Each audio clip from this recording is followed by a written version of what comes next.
The Magic are blessed by the backboard and saved once again. Why do we need the heroics? Today on Locked On Magic.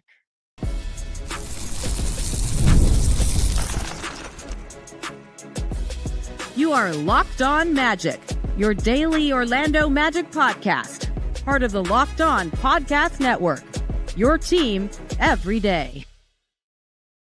And you are indeed Locked On Magic. Today is January 8th, 2026. My name is Philip Rossman-Reich. I'm the senior writer over at OrlandoMagicDaily.com, credentialed member of the Orlando Magic media since the 2012 season. On today's episode of Locked On Magic, say it with me, everybody. Good teams don't win close games. They avoid them. But good teams also do win close games. Why the Magic needed heroics from Paolo Banchero and why that is a pattern that needs to change. We'll get to that coming up here in just a moment. First, we want to thank you again for making Locked On Magic part of your day every day. No matter when you listen to us, whether it's first thing in the morning, whether it's right when we upload, we truly appreciate you making Locked On Magic part of your day. Every day you can make Locked On Magic even bigger part of your day by being one of our Orlando Magic dailies, one of our everydayers. That means you're listening every day of the week. We post 5 days a week, sometimes on the weekends. That means we are part of your regular podcast rotation. That means we are your first listen of the day. We want to thank you for making the Locked On Magic community so great. And we want to thank you again for making the Locked On Podcast Network the number one sports podcast network. It's your team every day. I am happy to report that we are talking to you after a win. Like, let's not beat around the bush. We're going to be negative a little bit today. We're going to ask some questions. We're going to say, like, why is this happening this way? But let's be clear. It is always better to ask these big searching questions after a win rather than after a loss. We are 24 hours as I'm recording this since we asked these humongous big questions, challenge this team to be more consistent, to play with effort and energy. And against the Brooklyn Nets, they answered the bell. On Wednesday, they answered the bell. They played harder. They played with the intensity and energy that you expect from this team. They played with the defensive grit that has defined this team for a very, very long time. Giving up only 103 points in the game, you go to overtime. That's pretty good defense. And I'm going to pull up the defensive numbers here. A 103 defensive rating, that'll do. That'll get the job done more often than not. And so that part of the equation is answered. That doesn't mean we're out of the woods. And so again, I'm going to repeat because we're going to ask some big questions. You might be asking, why am I not celebrating? Why am I not, waving the flags and doing all that? And we're real here. There is a standard the Magic are trying to reach. There is a goal the Magic are trying to get to, and they're still falling short of that goal, even as they deal with plenty of reasons why they would. The Magic got bailed out again by a game-winning shot, by clutch heroics. And this team has been pretty clutch. And so it is not entirely surprising that Paolo Banchero did what he did. That Paolo Banchero was able to hit that game-winning shot, that big, big moment, that hero moment that will replay forever, that will be part and parcel of this team for so long. With 2 seconds remaining after Michael Porter Jr. fouled and the Magic down by 2 after Yegor Djemin banked in a 3 over Wendell Carter, Paolo Banchero took a couple dribbles, got to his spot at the top of the key, rose up, and banked in his own 3 to bail the Magic out. 104-103. There's your final. There's your overtime. You escape with a win. And again, this is the most important thing to remember. Whether you win by 40 or whether you win by 1, they all count the same. I don't care if you think the Magic were lucky to get the win. Maybe they were. Maybe it was a lucky shot. I don't care. It counts. So far this year, the Orlando Magic are 12-8 in clutch situations. Last year, they were, I believe, 15-16 or 16-17. They were like one game under 500 in clutch situations. The Magic's 20 clutch games are 8th in the league. Their 12 clutch wins, and that is when the team is within, it's when the game is within 5 points within the final 5 minutes, is 7th in the league. Their 8 clutch losses are actually 12th in the league. The Magic have a negative net rating in clutch situations, a 110.4 offensive rating, which is about middle of the pack, 16th in the league in clutch offensive rating. And their defensive rating, which has taken a bit of a hit lately, again, middle of the pack, 111.6. You ask me why I say good teams don't win clutch games, they avoid them. They do win them because, if the Magic, if you're supposed to go 500 in your clutch games, 10-10 would cost you 2 wins. So the Magic have 2 wins that maybe they shouldn't have, and so we'll take them. Because that could be the difference between being the 4 seed and the 5 seed. That could be the difference between, at this point, being the 4 seed and the 7 seed.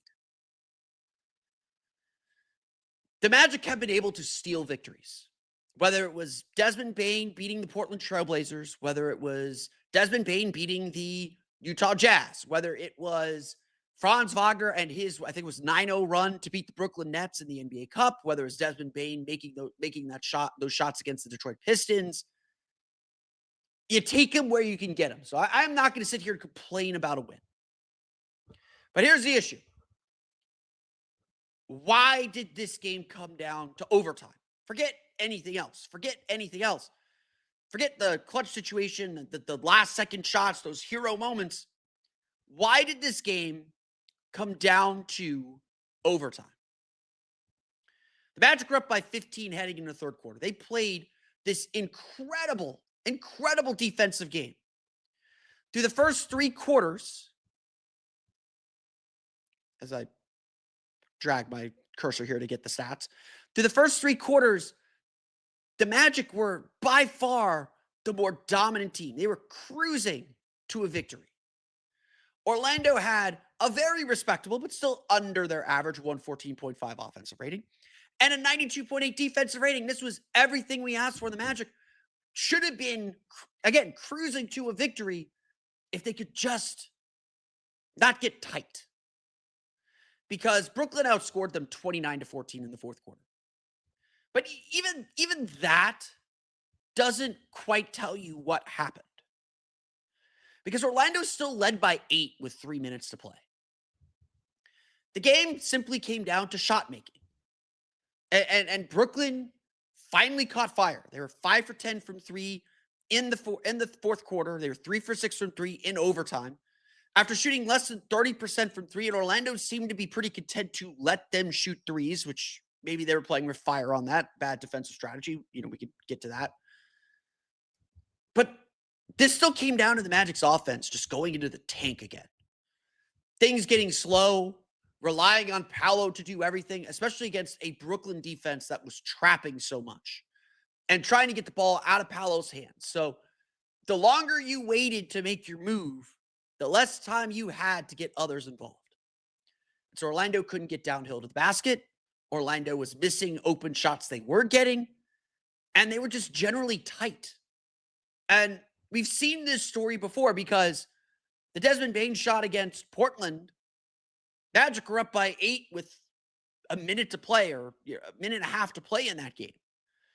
The Desmond Bane game winner against Utah, the Magic were up big in that game and blew it and gave the lead away just like they did in this game.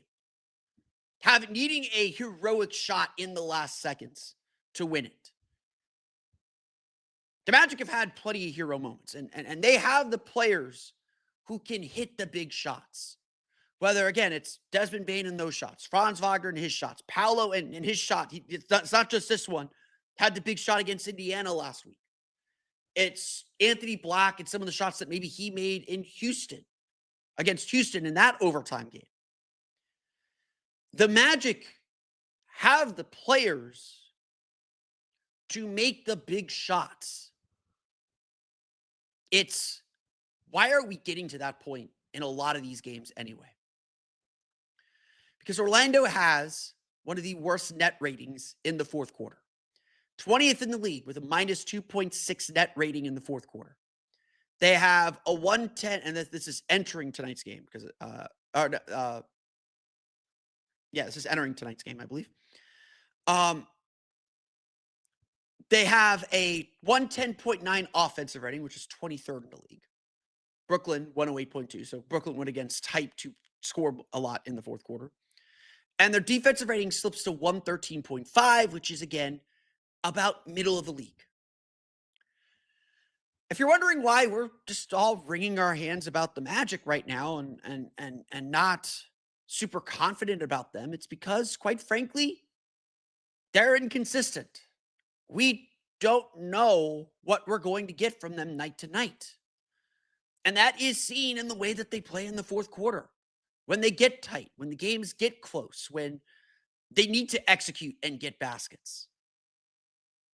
And we saw this in Toronto when Orlando, again, had a lead in Toronto, lost that lead because their offense went into a shell in the fourth quarter. We saw this in Golden State when the Magic were in a tight game, maybe not playing great, but in a tight game, and gave that game away with, I think it was a 15-0 run to open the fourth quarter. We have seen this time and time again. The Portland game, the Utah game, the second Portland game. Tonight, we have seen this time and time again. Even the Denver game, Orlando was up 7 with, 2.5 minutes to play and gave that lead away again to very good Denver offense. As good as these heroic moments are for the Magic, as important as they are, the reason they need those moments in a lot of these games, not the Detroit game, not the Indiana game, not even the second Indiana game. Like, the Magic have won clutch moments by putting their foot down and winning them. But so many of the hero moments, so many of the games that have seen the Magic make these huge shots, was the Magic doing it to themselves. So how do you fix this? How do you avoid the hero moment? We're going to talk about that, plus why it's pandemonium. Pandemonium is running wild. We'll get to that coming up here in just a moment. But first, today's episode of Locked On Magic is brought to you by our friends over at Rocket Money. Let's be real. Managing your finances can feel overwhelming between subscriptions you forgot about, bills that keep going up, and trying to figure out where all your money actually goes each month. It's easy to feel like you're losing control. And frankly, who has time to track every transaction or hunt down hidden fees? That is where Rocket Money comes in. The personal finance app that helps you take control. It finds and cancels your unwanted subscriptions, monitors your spending, and helps lower your bills so you can grow your savings. The biggest thing that a lot of us have are these subscriptions. It's so easy to sign up for them and then forget they even exist. You'll be shocked to see what Rocket Money shows that you're still paying for. So just by finding that, Rocket Money is going to save you money. And plus, it helps you track them so you can cancel them right in the app with just a few taps. No more hunting down customer service numbers or going through the rigmarole to finally get that thing canceled. Let Rocket Money help you reach your financial goals faster. Join at rocketmoney.com/lockedon. That's rocketmoney.com/lockedon. rocketmoney.com/lockedon. Today's episode of Locked On Magic is also brought to you by our friends over at BetterHelp. As we roll into the new year, there is a lot of pressure to chase a new you. But sometimes it isn't about reinventing yourself. It's about feeling a little less weighed down. Therapy can help you understand what's been holding you back by giving you an outside perspective on your emotions, motivations, and relationships. And most importantly, to have someone in your corner cheering you on. That's why BetterHelp is such a helpful place to start. Their therapists are fully licensed in the U.S. and work under a strict code of conduct. They help match you with a therapist based on your needs and preferences, so you're not doing all the legwork on your own. And if the match isn't the right fit, you can switch to another therapist from their tailored recommendations at any time. BetterHelp has served more than 5 million people with more than 30,000 therapists, and live sessions average a 4.9 out of 5 across more than 1.7 million client reviews. BetterHelp makes it easy to get matched online with qualified therapists. Sign up and get 10% off at betterhelp.com/NBA. That's betterhelp.com/NBA.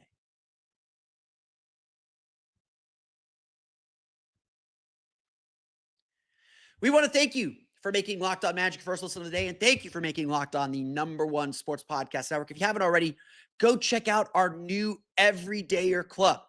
Everydayer Club is the best way to get the next level of access to the Locked On family. You get access to the ad-free audio feed of our podcast, compatible with Apple Podcasts, Spotify, and every other major podcast app. And you get an invite to our members-only Locked On Everydayer Club Discord server. I am currently putting in my 3 thoughts between every quarter of every game except for the game against Cleveland coming up, and I'll explain that a little bit later when we get closer to it. But I'm putting up my 3 thoughts after every quarter of every game. So it's a great place to come hang out and be part of the conversation.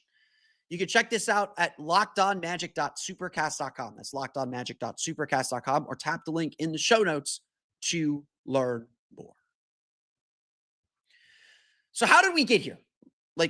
Like what is going to be the fix to this? Because frankly, it feels like the Magic just kind of run out of gas. Like that's the only way I have to describe what this looks like. Now, look, I think there is some baggage. I think I'll lay this part out first. I'm not a big believer in clutch stats individually. I think the whole game matters. All 48 minutes matter. To focus in on the final 5 or the final 2 or final possession and have that say something bigger about the game, I think that generally is the wrong approach. Now, again, we're focusing on it today because it is the right thing to say, because it's been a constant problem where the Magic are doing everything right for 43 minutes, and then those last 5 minutes hit, those last 2 minutes hit, those last 3 minutes hit, and everything goes wrong. And it's happened consistently enough now that we do need to call it out. We do need to point it out. We do need to say, like, whoa, what is happening here? Because while me saying that every minute matters is my way of saying, like, hey, we got to focus on the whole game. Like the end of the game is the end of the game. But it's not theoretically any more important than the others. But I will admit to this. That time pressure, like the clutch stuff, that does matter. Because I do think when you put a team under pressure, you reveal a lot about who they are. Like at the end of the game, especially in the playoffs, and my opinion on clutch play changes in the playoffs. In the playoffs, like, yeah, series are determined by who wins a single game. And so your ability to win a game matters. And so I'll say this. The fact that Desmond Bane, Franz Wagner, Paolo Banchero are all capable of hitting game-winning shots, that the Magic have options and have been able to create these plays to put themselves in position to win these games, to me, that is a major sign that the Magic are going to be fine, that the Magic are going to steal a game 3 on the road like they did against Utah, or they did tonight. That they're going to be able to they're going to have the confidence in play. So in some ways, this is all fine. You don't want to be in this situation in the way the Magic are getting there, but it tells me the Magic, A, are going to be resilient enough to just find a way to win a game when it matters, and B, that they have the capability to do so. So it's not all negative today. But to that point, we're asking for change. Like that's kind of been the theme of all the frustrations, whether it's with Jamal Mosley, whether it's with Paolo Banchero, with whoever it's with. We're asking for this team to level up, to take a step up. And yes, that does mean finish the game, close the game. And so I think what we're seeing as things begin to collapse, as we get to the end of these games, I think what we're seeing are the fault lines on this team. And I don't think I'm saying anything crazy here. Like, as improved as this team's offense is, Their half-court offense is still really bad. Their half-court offense still is bottom 10 in the league. Their ability to execute and get good shots consistently when they're not out in transition, when they're not, and look, Brooklyn's a really good defensive team. I still see a lot of people saying like, "Oh, you barely beat Brooklyn." I'm like, guys, Brooklyn has a better record than the Magic do over the last 15 games. Like, let's not pretend the Magic are some juggernaut right now. They're scraping by. Get wins while you're scraping by. Like this, they're grind. If you're a golfer, the Magic are grinding out pars right now. Like that's where we're at in the season. That's not where we want to be. We're hoping that you'll get a birdie here somewhere, and maybe just like the Portland game, maybe this is a clarifying moment and it eases some tension and eases some pressure a little bit. And the Magic play freer and play looser, and they're playing a winning team, so maybe they play up to their competition on Friday against Philadelphia. Maybe this is the kind of clarifying moment that they had after Bane's game winner against the Blazers. But I think the end of games do kind of show your faults. And right now, when you ramp up the pressure on the Magic a little bit, they devolve into the save us Paolo offense, which doesn't work. It's all of Paolo's worst habits. It's all the things we don't like about Paolo Banchero. It's all the areas where his critics live, and that Paolo's worked very hard to diminish, and he's playing really well. We'll talk about his game in a minute. But the save us Paolo offense doesn't work. A stagnant Paolo dribbling at the top of the key, trying to create something offense, inviting double teams, it doesn't work. And so the Magic just stagnate and slow down. It also, frankly, speaks to just how little offensive creativity there is. It's a lot of trying to get downhill with pick and rolls, and Brooklyn was trapping a lot and switching a lot, and so the Magic couldn't create advantages. Desmond Bane hit a nice shot to make an 8-point game, but that was really the only shot he made, and he missed some shots around the rim. Missed an open three. Magic struggled to get him in motion, struggled to get him moving. And really the ways that the Magic ended up scoring in overtime was they found the clarity that they had in the first three quarters when they took an 18-point lead and led by 15 after three quarters, and were able to beat the trap by leaking someone, slipping screens and leaking someone to the basket while Brooklyn was trying to guard shooters. They got Wendell Carter on one of those plays. They got Tristan Silva on one of those plays. And that's how the Magic kind of took control in overtime before Brooklyn just went crazy, before Jaeger Jemin went crazy from three. And so we see the same offensive frustrations from last year. They're still there. The Magic are better offensively. Jamal Mosley does need to make things easier for his team. And the message maybe wasn't resonating in timeouts as much as they needed to, because the Magic called 2 timeouts in the fourth quarter during the run. They were up by 8 when they called both of them. So yes, Jamal Mosley called timeouts to stem the tide. Magic are up by 8 with 3 minutes to go. So you only have 2 timeouts after 3 minutes anyway. The Nets just came back in a sudden rush. And so again, maybe some of this is bad luck. Maybe some of this is, Jaeger Jemin was 1 for 5 from 3 and then made 3 or 4 in the last 2 minutes and overtime, in the last 7 minutes of the game. A lot of them were well defended. The one that tied the game was not. It was off an offensive rebound where the Magic probably should have fouled Day'Ron Sharpe, sent him to the line. And they didn't close out to Jemin because they're worried more about Cam Thomas, which I actually think that was the right decision by Desmond Bane. But the Magic are still just missing something. And a game-winning shot can't hide that. Or it can hide that, but it can't let us overlook it. The Magic's defense is still very dependent on their offense making shots. And the Magic's offense is still very dependent on the defense getting stops and allowing them to get out in transition. Because in the half court, and especially when the team is trying to kill clock, they don't play with urgency. They lose their pace. And Mosley's talked about this a few times. And I don't know how a coach is supposed to inject pace into a game. You can say, hey, run this play, run this set, run this read. And the team just goes slowly. They got to find a way to communicate that they got to play with some urgency. And that is still the ultimate problem with this team is their urgency and their attention to detail just drop. And that's why they struggled in the fourth quarter in this game. They were ready to coast to the finish. They didn't finish the game. Not until it was too late, not until they were like, "Oh, they're here. We got to find it." The Magic gave this game away. They got bailed out by a shot by Paolo Banchero. They gave this game away.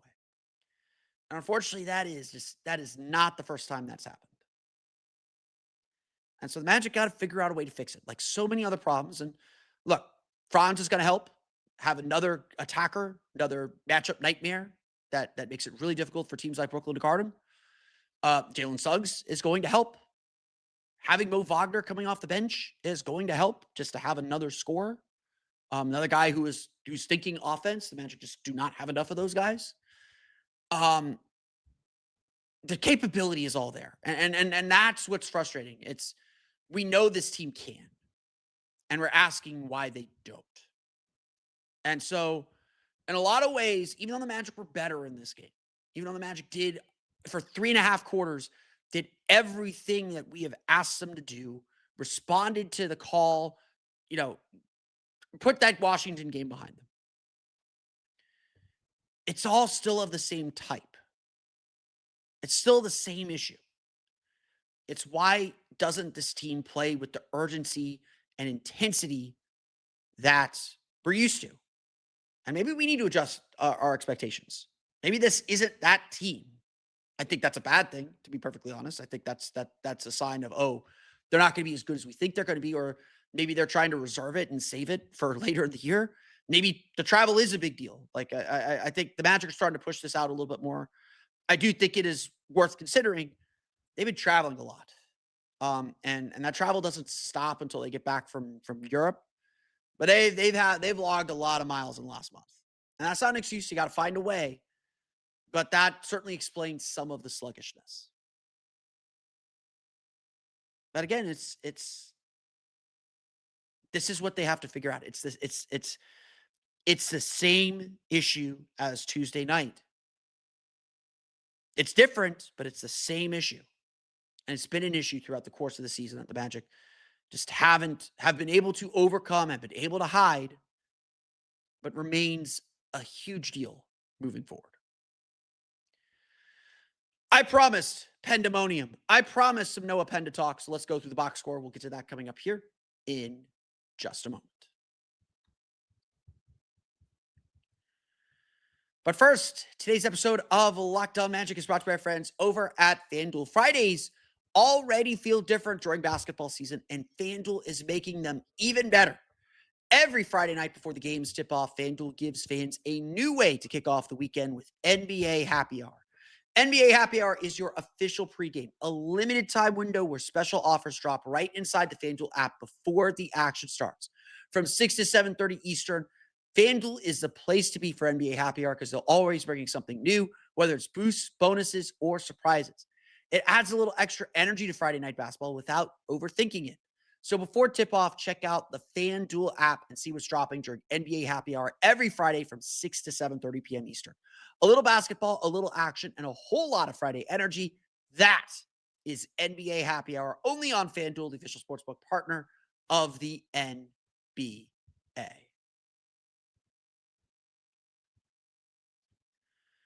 Let's run through the final box scores. The Orlando Magic defeat the Brooklyn Nets 104-103. And I'm serious about this here. For 3.5 quarters, the Magic did everything we have asked them to do. They played with intensity. They were the hardest working team. They dug in defensively. They played their best defense in a month, probably since the Philadelphia game. They were hounding Brooklyn and doing whatever they wanted. They were getting downhill to the basket. They were scoring at will in the paint. They were just super dominant. And just everything was working. Everything was flowing. You could just feel the confidence and just this weight being lifted off their shoulders. 3.5 quarters. Up by 15 after 3 quarters. There's an 8-point lead with 3 minutes to play. And that just shows you in this league how quickly things can collapse. You got to be able to play 48 minutes. And Orlando right now, like at their best, they probably have 43. Like they're probably playing 42 to 43 minutes of good basketball. And it's been this way since Franz Wagner's injury. And it's those 5 minutes, those 6 minutes where you just don't know what you're going to get when the bottom just completely drops out for them. So a 14-point fourth quarter, it's just not going to get the job done. They've got to find ways to score. And so a lot of their stats look much worse than the way that they played. And look, they weren't shooting well the whole game. So I want to give the Magic that bit of credit. They stuck with things. They played hard. They didn't let poor offense or offensive frustrations frustrate them on defense. They put on a show defensively for 3.5 quarters, and then Brooklyn got hot. It wasn't Michael Porter Jr., who was 8 for 18 from 3. It was Jaeger Jemin, who was 5 for 8 from 3. But through three quarters, Jaeger Jemin was 0 for 3. So he went 5 for 5 from 3 in the fourth quarter in overtime. So again, guys get hot. That happens. The Magic were the Magic were always on a little bit of shaky ground. Because again, their offense, it was fine. It wasn't great. And so they built an 18-point lead because Paolo Banchero got himself going. I thought Paolo was a little lax early in the game, but he really grew into the game, found his groove, and when he was on, he was on. 30 points, 11 for 19 shooting, 1 for 4 from 3, the one being the game winner, 7 for 8 from the foul line, 14 rebounds, 6 assists. He never really settled. He was getting downhill to the basket, and honestly, like, until the fourth quarter, he was moving the ball pretty quickly. Maybe dribbling a hair too much, but he was getting downhill. Brooklyn had no one who could guard him. And so he was getting the basket at will. And when the Magic took over this game, it was on the back of Paolo Banchero. It was on the back of what he is capable of doing. The issue was, and this was the issue on Tuesday night as well, the Magic were just sloppy with the ball. Paolo had 9 turnovers. 9 turnovers. And a lot of them were just sloppy. His first turnover I know was him driving to the lane, trying to spin back, and a Brooklyn player waiting there to take the ball from him. He had I think 3 turnovers in the fourth quarter. A lot of them were just him getting trapped and not having the patience or not having the strength to dish the ball to the corner to the open man that was left open by the trap. It's hard to win when your best player has 9 turnovers. And Orlando finished with 18 turnovers. So Paolo had half of them. Brooklyn only scored 17 points off those turnovers. Orlando had 21 off of 21 Brooklyn turnovers. So thank goodness Orlando actually played defense in this game, which has been really hard to do for them for the last month. But that's how you leave the door open, when you're making mistakes, when you're giving possessions away. And the Magic gave away a lot of possessions because, again, the Magic only had 4 players commit turnovers in this game. They had 18 turnovers. 9 came from Paolo. 4 came from Desmond Bane. 4 came from Anthony Black. Because if you're really looking for a reason why the Magic never really pulled away, it was kind of the same reason why Brooklyn was struggling so much. Brooklyn struggled for most of this game because it was Michael Porter Jr. and nobody else. He had 34 points, 12 for 24 shooting, 8 for 18 from 3.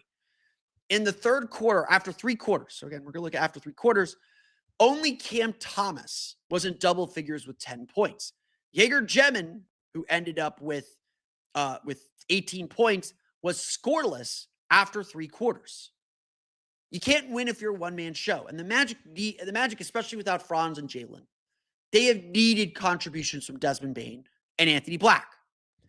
And so it's just really hard to win when Desmond Bane goes 4 for 14 and 1 for 6 from 3. At least he got his threes. Some of them are bad shots, but most of them were good shots.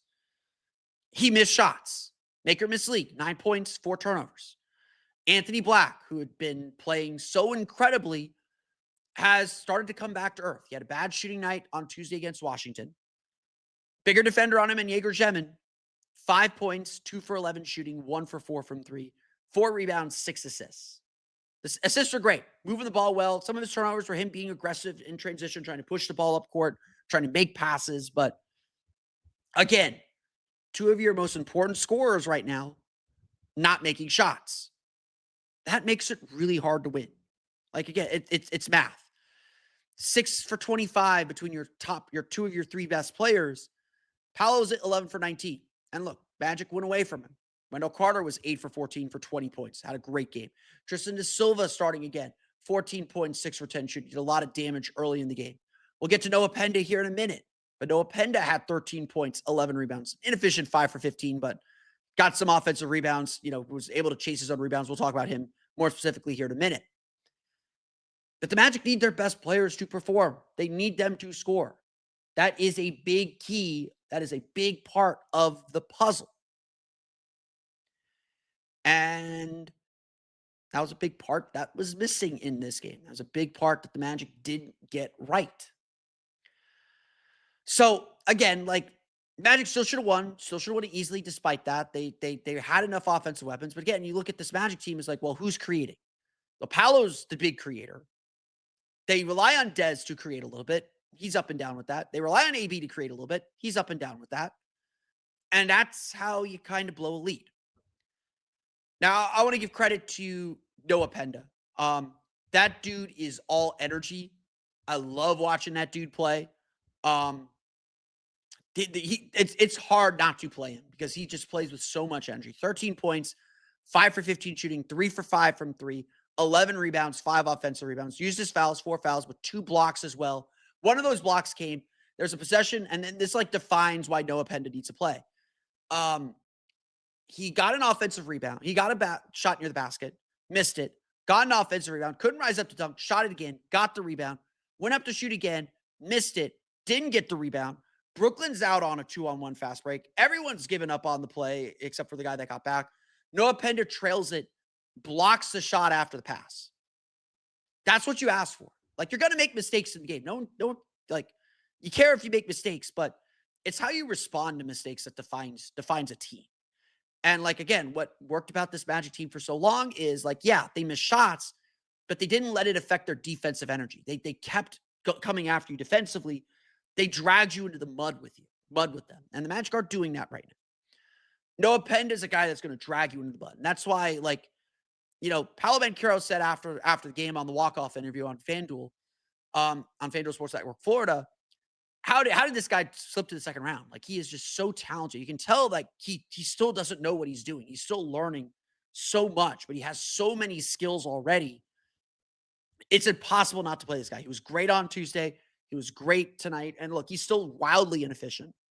He's still learning how to play and how to take and get his shots. He's probably still too focused on getting his shots. He's probably not moving the ball as much as he should, but the guy makes so many positive winning plays. He's got a natural ability, natural basketball ability. He's just naturally knows what to do. And that is just so exciting. That is so exciting to see. And it's going to be really fun to watch him develop. He's on a good role right now. He finished this game. Magic trusted him to finish, which, again, maybe one on someone that's a little bit more of an offensive weapon. They trusted him to guard Cam Thomas. It's a guy who's 6'10", like he's as big as Paolo in a lot of ways. They trusted him to stay with Cam Thomas and did a great job on Cam Thomas. Cam Thomas, again, 3 for 11, 10 points in the game. Really love what Noah Penda did. Goga Batadze had 10 rebounds, 6 points, 8 offensive rebounds for Goga. Wendell Carter had 6 rebounds to go with his 20 points. Again, really solid game from Wendell Carter. He's been playing great. I want to give Tyus Jones love. I think a lot of people have just completely sold their Tyus Jones stock. And look, the shots got to be a little bit better. The other 5 assist game had 2 steals, 3 points. Whatever. He's whatever he's going to be on defense. But I do think one of the potential solutions for the Magic right now, you have that free starter spot. You're used Penda in it today. I kind of think, and maybe it wouldn't have worked in this game because Jaeger Jemin is big, and you just don't have a place to hide him defensively. But I think one of the solutions is when the Magic are up, they need just a point guard to settle them down, get them into a set, get the ball to Paolo on the move, get him easier shots. Like, this is a way that you get your players easy shots, is you have a point guard on the floor. Like, that's what Corey Joseph did last year. That's why they brought in Tyus Jones. Tyus Jones does point guard things. You may not love him. You may say, oh, they need more from him. And I agree with all that. We'll talk deadline stuff tomorrow. I think that's where you got to use Tyus Jones if it makes sense to, and maybe it didn't make sense to tonight, but I think moving forward that is something Jamal Mosley needs to consider is taking full advantage of Jones as the stabilizing force, and I think he generally was a stabilizing force in this game. If I'm looking at offensive ratings, the Magic had a 120 offensive rating. That was a team high with only Noah Penn had a higher offensive rating, 125.9, 100 defensive rating. He didn't kill you defensively. And that was through three quarters. So excuse me on that. If we go the whole game, 106.3 offensive rating with Jones on the floor. Only Tristan Da Silva was better. Tristan Da Silva and Goga Bitadze and Jett Howard were better. 93.8 defensive rating. He didn't kill you defensively tonight. So I would look into it. I would think about it because, again, that's why you brought him in. The Magic ended up giving up 17 for 51 shooting from three. Orlando's usually been very, very good at preventing three-point attempts. I think they looked at Brooklyn and said, this team's not a great three-point shooting team. As long as we're contesting Michael Porter threes, let Zaire Williams shoot threes. If Zaire Williams beats you from the three-point line, so be it. Let Noah Clowney shoot threes. Let Danny Wolf is a three-point shooter. You got to close out to him, but let Nolan Traore shoot threes. I don't think Orlando was particularly scared of anyone making threes except for Michael Porter Jr. That's why Anthony Black guarded him, and I think generally did a good job chasing him around. Porter makes shots. That's what he does. He's going to take a lot of shots. He's going to make a lot of shots. But eventually that backfired because Brooklyn was able to get their three-point shots going in the fourth quarter. And once they caught a rhythm, the Magic could not slow them down, and they couldn't score enough. They couldn't score enough to stay ahead. And again, that's a problem with the offense as much as the defense. But I think the Magic had a good game plan that slowly started to backfire on them. And they made some adjustments in the third quarter that got them the lead, with the way that they were forcing turnovers and trapping off of screens and off of the movement that Porter does. But at the critical moment, Brooklyn made shots, Orlando didn't. And so that gap became very, very tight at the end.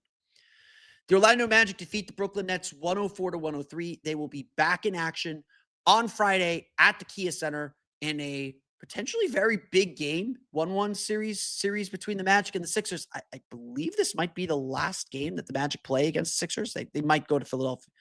They've gone to Philadelphia twice. I don't know if Philadelphia comes back to Orlando.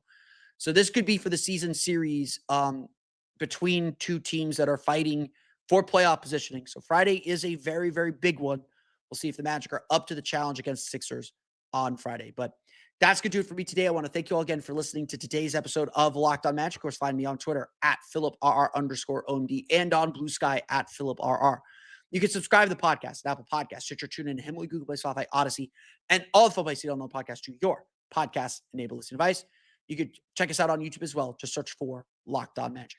For the latest on the Orlando Magic, be sure to check out OrlandoMagicDaily.com. You can find us on Twitter at OMagicDaily. And for even more Orlando Magic content, be sure to check out my Patreon page, Orlando Magic Hub, at patreon.com/Orlando Magic Hub. Your support on the Patreon page gets you an extra article, gets you access to a Discord server for my Patreon subscribers, and helps support me in my coverage of the Orlando Magic. I'm not going to Europe this year, but I am planning some road trips in March. I am planning, of course, to go up to the playoffs as well.